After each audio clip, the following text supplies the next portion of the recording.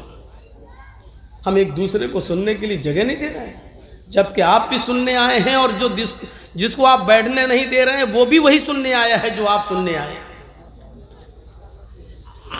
فرق اتنا ہے کہ جو سننا چاہتا وہ تو خاموشی کے ساتھ بیٹھا ہے، اور جو سننا نہیں چاہتا ہے وہ اپنے موبائلوں میں مولانا جرجیس کو قید کرنا چاہتا ہے، بس کہ ہم اپنے دوستوں کو دکھا سکتے ہیں کہ دیکھو ہم ان کے جلسے میں گئے تھے۔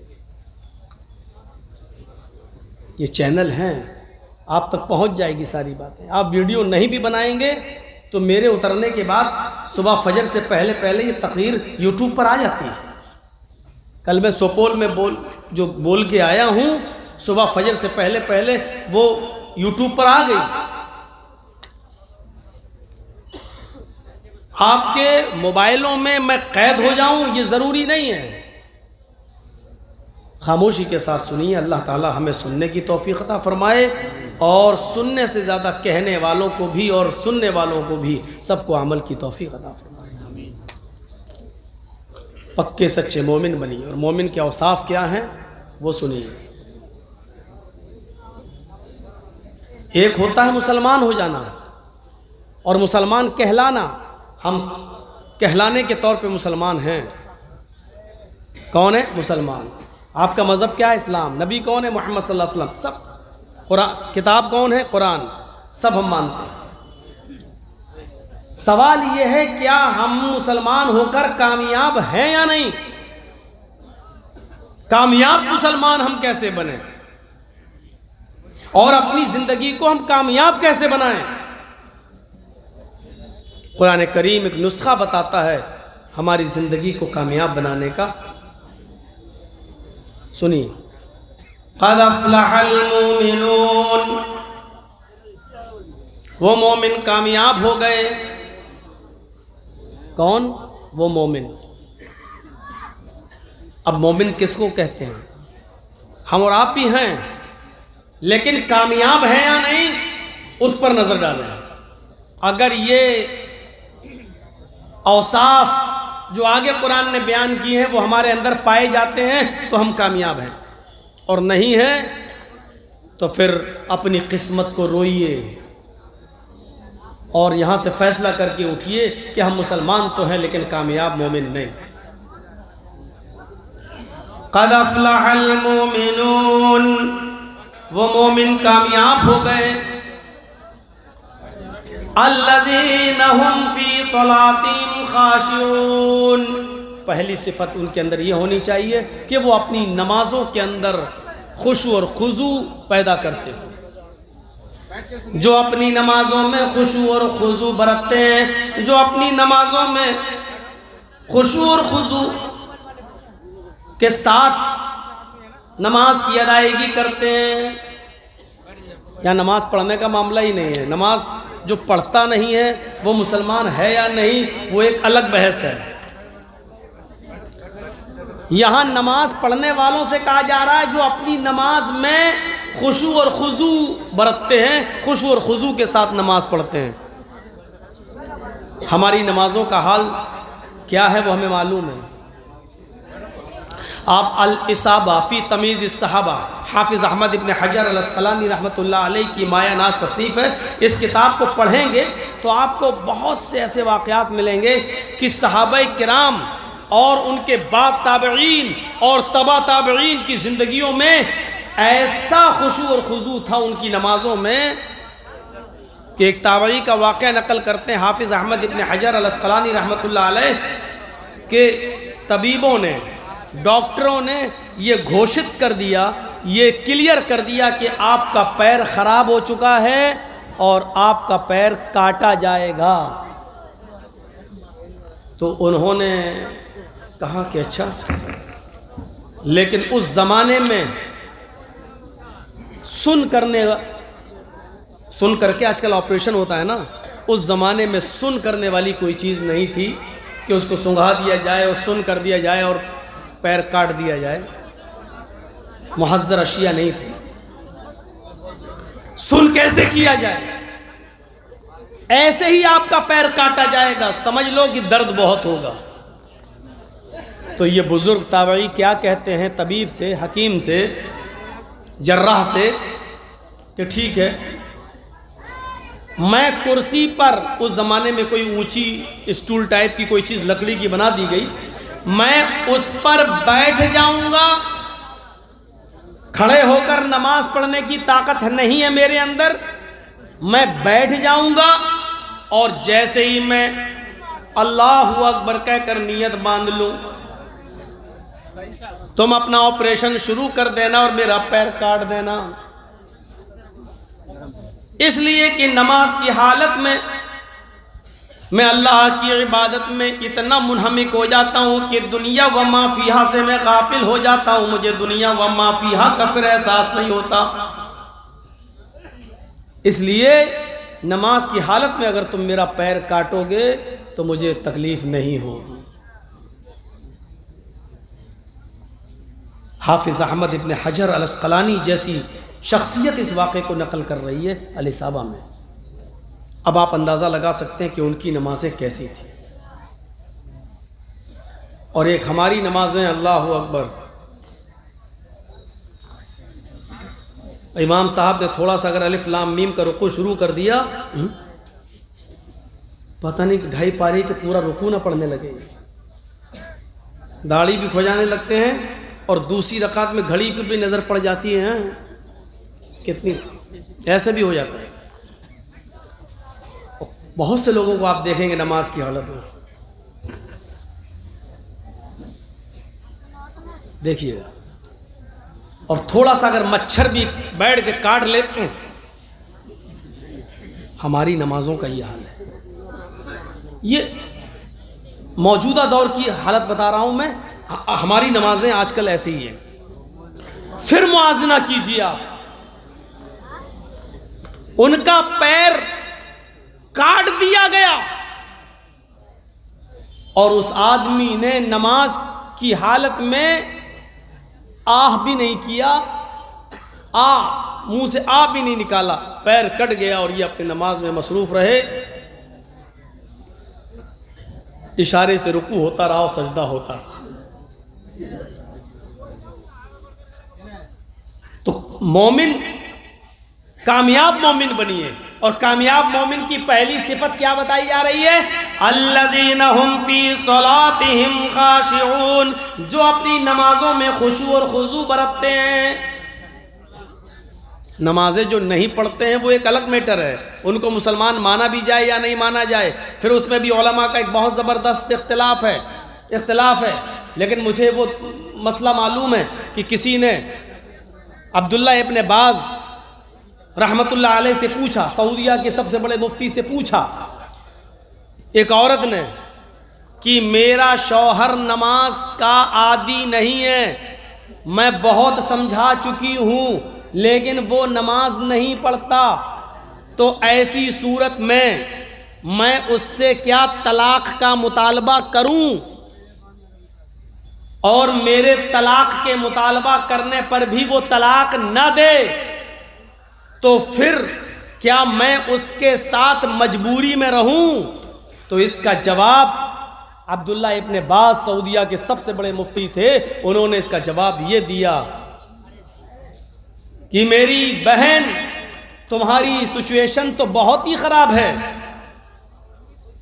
پہلے اپنے شوہر کو سمجھاؤ، اور تم کہتی ہو کہ میں نے بہت سمجھایا لیکن وہ اپنی روش نہیں بدلا اور نماز نہیں پڑھتا۔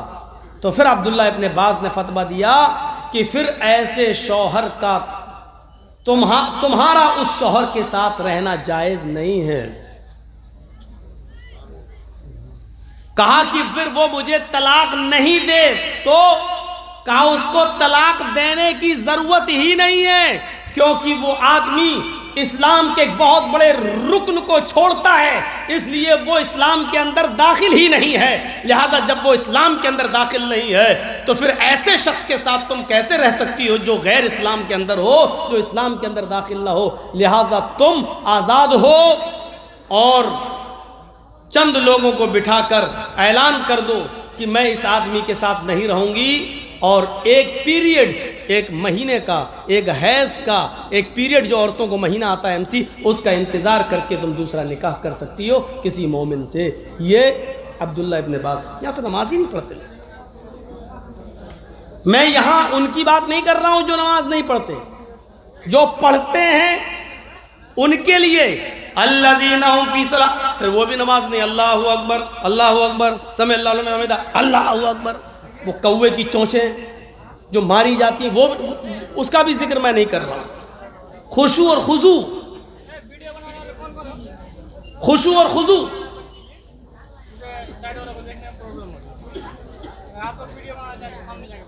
تفسیر ابن کثیر کے اندر حافظ ابن کثیر نے نقل کیا ہے کہ صحابہ کرام جب نمازیں پڑھا کرتے تھے تو ان کی نمازوں میں ایسا خشوع و خضوع ہوتا تھا کہ پرندے جو اڑا کرتے تھے ان کو کھڑا ہوا دیکھتے تھے تو ان پرندوں کو یہ محسوس ہوتا تھا کہ کوئی سوکھا درخت کھڑا ہے، اور وہ پرندے ان کے سروں پر آ کر سوکھا ہوا درخت سمجھ کر ان کے سروں پر آ کر بیٹھ جایا کرتے تھے۔ بالکل ہلنا ڈلنا نہیں، بالکل نہیں، سجدے کی جگہ پر نظر۔ عبد الرحمن ابن مہدی ایک جلیل القدر محدث گزرے ہیں، کوفہ یا بصرہ کے رہنے والے تھے۔ اتفاق سے ان کو مدینہ میں سفر کی ضرورت پیش آئی، یہ مدینہ میں انٹری کرتے ہیں۔ عبد الرحمن ابن مہدی مدینہ کے اندر انٹری کرتے ہیں اور اسی مسجد کے اندر نماز پڑھنے چلے جاتے ہیں جس مسجد کے اندر امام مالک رحمت اللہ علیہ نماز پڑھایا کرتے تھے۔ نماز کا وقت ہو گیا، امام مالک نماز پڑھانے کے لیے کھڑے ہو گئے۔ عبد الرحمن ابن مہدی کے کاندھے کے اوپر ایک چادر تھی، ہوتا نا ہم لوگ بھی سفر کر رہے ہیں تو گمچھا ڈال دیا اپنے سر پہ، نکل گئے، پسینہ نکلا پوچھ لیا، پھر کندھے پہ گمچھا ڈال لیا۔ عبد الرحمن ابن مہدی کے کاندھے پر ایسی گمچھے ٹائپ کی چادر تھی، انہوں نے نماز شروع کرنے سے پہلے وہ چادر اتاری اور انہوں نے اپنے سامنے رکھ دی۔ جیسے ہم لوگ نماز پڑھتے تو چشمہ اتارا اور چشمے کے ڈبی میں رکھا اور آگے رکھ دیا، یا کوئی رومال منہ پوچھا اور آگے ڈال دیا، اللہ اکبر، کھڑے ہو گئے۔ ایسے ہی عبد الرحمن ابن مہدی نے اپنے کاندھے سے چادر اتاری اور وہاں پر اپنے سامنے رکھ دیا۔ مدینے کے اندر یہ ایک نئی چیز، نیا کام ہو گیا۔ امام مالک نے اللہ اکبر کہہ کر نماز پڑھانا شروع کر دیا، لیکن لوگ عبد الرحمن ابن مہدی کو دیکھ رہے ہیں کہ انہوں نے کیا کیا۔ اپنے کاندھے سے چادر اتاری اور صف میں اپنے سامنے انہوں نے چادر کو رکھ دیا۔ بہرحال سب لوگوں نے نماز پڑھ لی، اور نماز پڑھنے کے بعد جب امام مالک رحمت اللہ علیہ نے سلام پھیرا، السلام علیکم ورحمت اللہ، السلام علیکم ورحمت اللہ، جب نماز پڑھا کر سلام پھیرا تو لوگوں کی نظریں امام مالک کی طرف تھیں۔ امام مالک رحمت اللہ علیہ سے سوال، نظروں میں سوال ہو رہا تھا، یعنی مصلی جو نماز پڑھ رہے تھے انہوں نے امام مالک سے کہا اس آدمی نے تو نماز کی حالت میں نماز کے اندر اپنے کاندھے سے چادر اتار کر اپنے سامنے ڈال دی ہے۔ امام مالک رحمت اللہ علیہ نے اس آدمی کو، جانتے نہیں تھے کہ یہ محدث جلیل ہے عبد الرحمن ابن مہدی، بہت بڑے محدث، حدیث کے جانکار، لیکن اپنی پولیس کو جو مدینے کے اندر جو نگرانی کرتے تھے اس پولیس والوں کو بلایا اور عبد الرحمن ابن مہدی کے بارے میں حکم دیا، اس آدمی نے جو چادر سامنے ڈال دی ہے نماز پڑھنے کے دوران، اس آدمی کو پکڑو اور قید خانے کے اندر ڈال دو۔ جیل کے اندر ڈال دیا، قید خانے کے اندر ڈال دیا. لیکن اتفاق دیکھیے، شام تک امام مالک کو پتا چلا کہ جس آدمی کو ہم نے گرفتار کر کے جیل میں ڈالا ہے وہ تو اپنے علاقے کا بہت بڑا محدث ہے، بہت بڑا عالم ہے. اس علاقے کے لوگ اس کو بہت بڑا امام مانتے ہیں، بہت بڑا محدث مانتے ہیں. پھر دل میں سوچا اتنا بڑا امام ہے، اتنا بڑا محدث ہے، اس کو یہ نہیں معلوم کہ نماز کے اندر اس نے اپنی چادر اٹھا کر اور سامنے ڈال دی.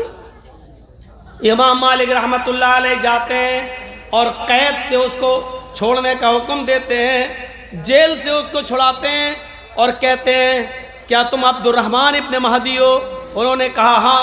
فلاں فلاں علاقے کے تم بہت بڑے محدث مانے جاتے ہو؟ کہا جی ہاں.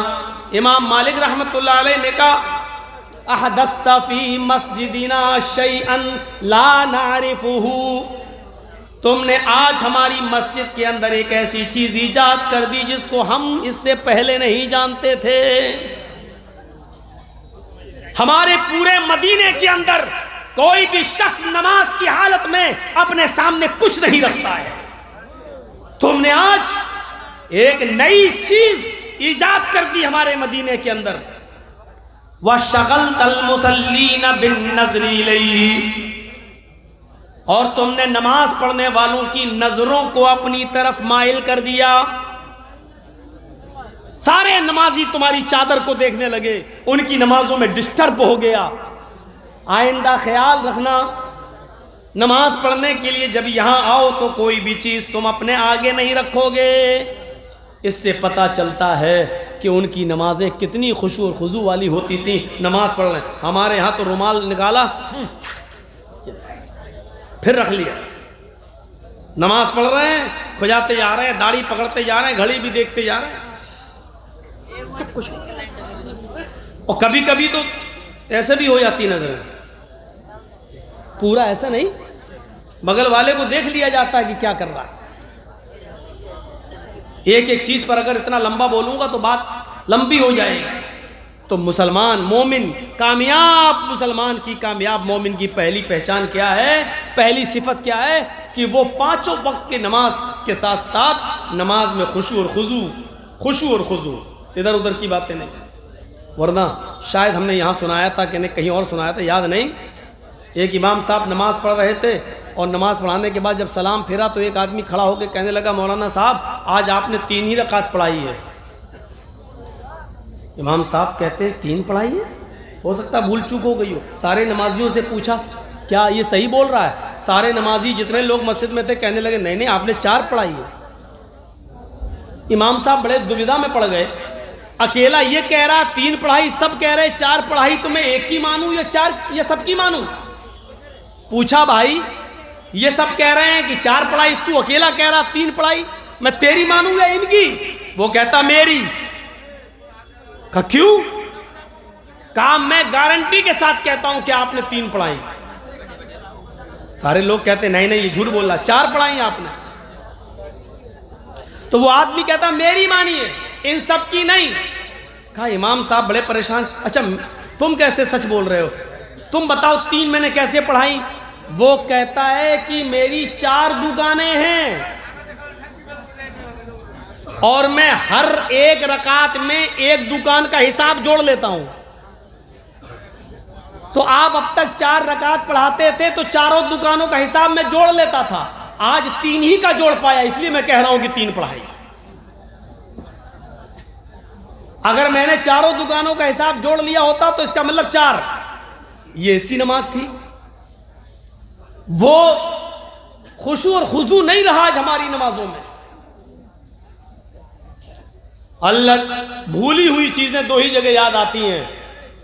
یاد نہیں آ رہی، نماز پڑھے تو یاد آ گئی ہاں فلاں چیز ہم نے فلاں جگہ رکھی تھی، یا پھر لیٹرین میں یاد آتی ہاں. تو وہ مومن کامیاب ہو گئے الذین هم فی صلاتہم خاشعون، جو اپنی نمازوں میں خشوع اور خضوع برتتے ہیں. پہلا والذین هم عن اللغو معرضون، اور وہ مومن بھی کامیاب ہو گئے جو لغویات سے، جو غلط کاموں سے، ہر لغو کام سے اعراض کرتے ہیں، دور رہتے ہیں. فضول کاموں سے، لغویات سے دور رہتے ہیں. لغو کاموں میں سب چیزیں شامل ہیں، جوا، شراب، سٹا، کیرم بورڈ، چوسر، جھوٹ، غیبت، چغلی، حسد، کینہ، بغض، عناد، ایک دوسرے کے خلاف ષڑینتر رچنا، یہ ساری چیزیں لغویات کے اندر آتی ہیں، لغو کے اندر آتی ہیں. جو لغویات سے دور رہتے ہیں، جو فضول کاموں سے بچتے رہتے ہیں. لغو کاموں میں ایک کام یہ بھی آتا ہے، چائے کی ہوٹل میں بیٹھے ہو، کسی مولانا صاحب کو دیکھا جا رہے ہیں، اے مولانا صاحب، ہاں ادھر آنا ادھر آنا.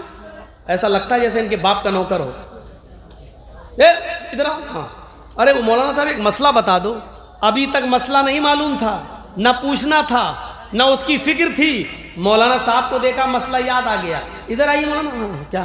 تو ایک مسئلہ بتا دو. ہاں کیا؟ مولانا صاحب بھی بیچارے ملازم آدمی ہیں، مسجد میں 5-6 ہزار روپے پہ امامت کرتے ہیں، زیادہ کچھ کہہ نہیں سکتے ہیں. زیادہ کہیں گے وہ مولانا کو بڑا گھمنڈ آ گیا ہے. ایسی جگہ پر مولانا کو مسئلہ بتانے کا کوئی حق نہیں ہے. ان کو چاہیے کہ اس آدمی کو فوراً جواب دے دو. آپ کو مسئلہ پوچھنا ہے تو یا تو آپ میرے گھر آئیے، یا پھر جب میں مسجد میں نماز پڑھنے جاؤں تو نماز پڑھیے اور وہاں مسجد میں آ کر ہم سے مسئلہ پوچھیے. دیکھ لیا تو مسئلہ یاد آ گیا. یہ کام بھی لغو کاموں میں شامل ہے. والذین هم عن اللغو معرضون، جو لغویات سے دور رہتے ہیں، لغویات سے اعراض کرتے ہیں، لغویات کے قریب نہیں جاتے ہیں. ہر لغو کام سے، ہر بیکار کام سے ان کو کوئی مطلب نہیں ہوتا.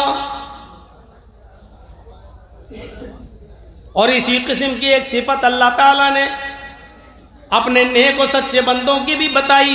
وَعِبَادُ الرَّحْمَنِ الَّذِينَ يَمْشُونَ عَلَى الْأَرْضِ هَوْنًا وَإِذَا خَاطَبَهُمُ الْجَاهِلُونَ قَالُوا سَلَامًا.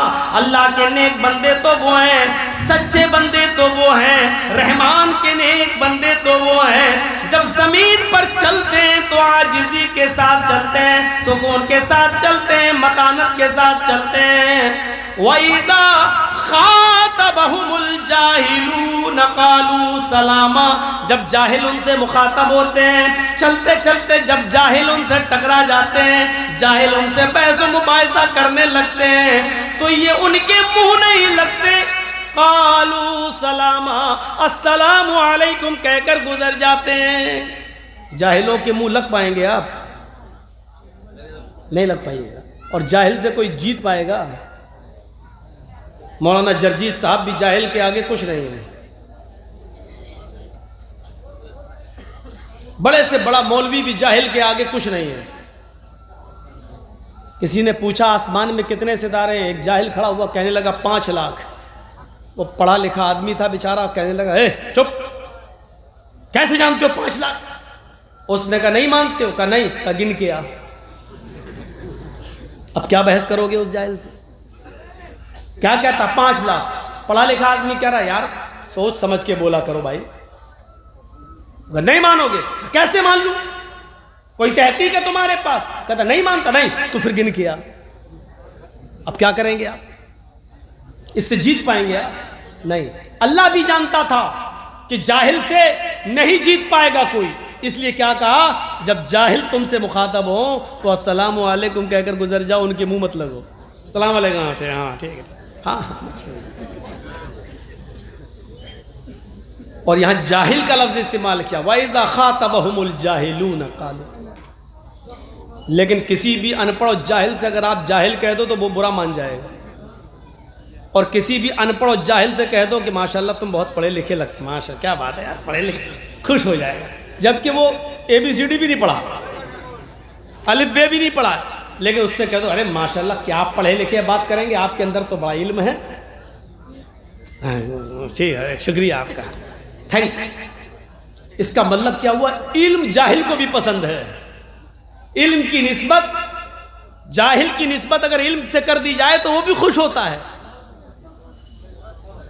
لیکن جاہل کو اگر جاہل کہہ دو تو برا مان جائے، تیرا باپ جاہل، تیرا دادا، یہی تو جہالت ہے اس کی، فوراً آ گیا جہالت پر. مجھے جاہل کہا، تیرا پورا خاندان جاہل، تو جاہل، تیرا باپ جاہل.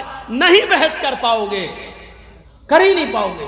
اس لیے اللہ تعالیٰ نے پڑھے لکھوں کو، علماء کو، نیک لوگوں کو، اپنے سچے بندوں کو حکم دیا وَإِذَا خَاطَبَهُمُ الْجَاهِلُونَ قَالُوا سَلَامًا. جب جاہل تم سے ٹکرا جائیں، جاہلوں سے تم جاہل مخاطب ہو جائیں تو ان سے السلام علیکم کہہ کر گزر جاؤ، بحث مت کرو. تو اللہ کے کامیاب مومن وہ ہیں جو لغویات سے، غیبت چغلی سے، حسد کینہ بغض اناد دشمنی سے دور رہتے ہیں، لغویات سے دور رہتے ہیں. والذین ہم للزکاۃ فاعلون، اور کامیاب مومن وہ ہیں اللہ تعالیٰ نے ان کو جو مال دیا ہے وہ اپنے مال کی پوری پوری زکوٰۃ ادا کرتے ہیں. صاحب استطاعت، صاحب نصاب ہونے پر زکوٰۃ فرض ہو جاتی ہے ایک مسلمان کے اوپر. اور پھر وہ اگر پیسہ ہے، رقم ہے، تو 40 روپے میں 1 روپیہ، 100 روپے میں 2.5 روپے، 1000 روپے میں 25 روپے، 1 لاکھ میں 2500 روپے کے حساب سے زکوٰۃ دے گا. امیروں سے لی جائے گی اور غریبوں میں تقسیم کی جائے گی. 1 روپیہ بھی زکوٰۃ کا آپ اپنے پاس نہیں رکھ سکتے. حضرت ابو بکر صدیق کو ایک صحابی نے بکری دی، کہا امیر المومنین، اللہ کے نبی صلی اللہ علیہ وسلم کے زمانے میں بھی ہم ایک بکری زکوٰۃ میں نکالتے تھے، ہمارے اوپر وہی بنتی ہے، لہذا یہ بکری بنتی ہے، اس کو میں آج آپ کو بھی دے رہا ہوں. اللہ کے رسول کو میں دیتا تھا زکوٰۃ میں، نبی کو نہیں. نبی کا مطلب یہ نہیں کہ نبی کے لیے، مسلمانوں کے لیے اور دوسرے کام کرنے کے لیے. تو اللہ کے نبی جب وصول کرنے آتے تھے تو ان کو بھی میں ایک بکری دیتا تھا. آج بھی وہی بکری بنتی ہے، دے دیجئے، یہ لیجئے. ابو بکر صدیق نے کہا اللہ کے نبی صلی اللہ علیہ وسلم کے ساتھ میں بھی آیا کرتا تھا زکوٰۃ کا مال وصول کرنے کے لیے، تم ایک بکری دیتے تھے، آج بھی ایک بکری دے رہے ہو. زکوٰۃ تو تم پوری دے رہے ہو، لیکن اللہ کے نبی صلی اللہ علیہ وسلم کو جب بکری دیتے تھے تو اپنے کھوٹے میں سے کھول کر رسی اللہ کے نبی کے ہاتھ میں پکڑاتے تھے، اور اللہ کے رسول اس رسی سے اس بکری کو کھینچتے ہوئے، اس رسی سے چلاتے ہوئے لے جاتے تھے. آج تم نے رسی بکری کے گلے میں نہیں ہے، آج اس کا کان پکڑ کر لائے اور میرے ہاتھ میں تم نے بکری دے دی، رسی کہاں ہے؟ وہ صحابی ہنسنے لگے، کہنے لگے بکری زکوٰۃ میں بنتی ہے، بکری دے دی، رسی کی کیا ضرورت ہے، میں اپنی دوسری بکری اس رسی میں باندھ لوں گا. حضرت ابو بکر صدیق فرماتے ہیں اللہ کے نبی کو رسی سمیت بکری دیتے تھے، ہم بھی رسی سمیت بکری لیں گے. اگر تم نے بکری دے دی لیکن رسی اپنے پاس روک لی تو میں تم سے قتال کروں گا، میں تم سے جہاد کروں گا. بکری دے رہے ہیں، رسی نہیں، تو حضرت ابو بکر کہہ رہے ہیں میں جنگ لڑوں گا تم سے، قتال کروں گا میں تم سے، تمہیں رسی بھی دینا پڑے گی.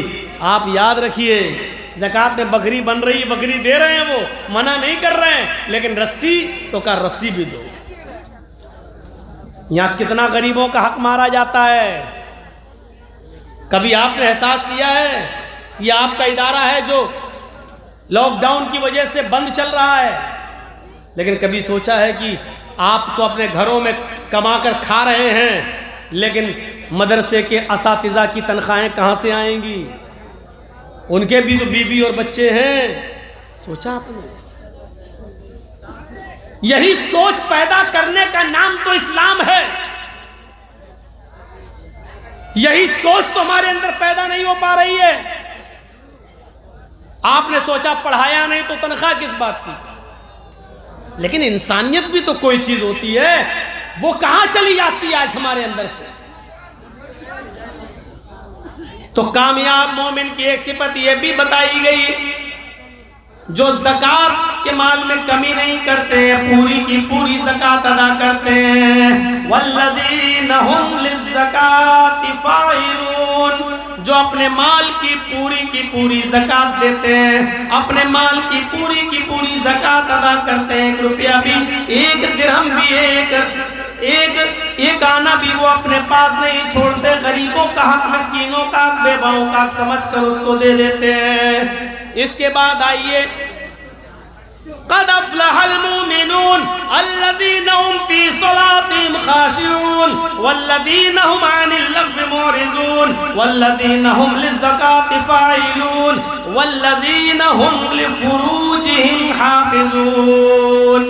آج کے معاشرے اور سوسائٹی اور آج کے سماج پر زبردست قرآن کریم کی اس آیت کو اس رکوع میں پیش کیا گیا ہے۔ اور جو اپنے گپتانگ کی، اپنی شرمگاہ کی حفاظت کرتے ہیں، 2 معنی ہے اس کا، شرمگاہ کی حفاظت کا۔ یہ نابھی جس کو آپ بولتے ہیں بنگلہ میں، ناف سے لے کر گھٹنے تک اتنا حصہ مرد سے بھی چھپائے گا، اتنا یاد رکھیے گا۔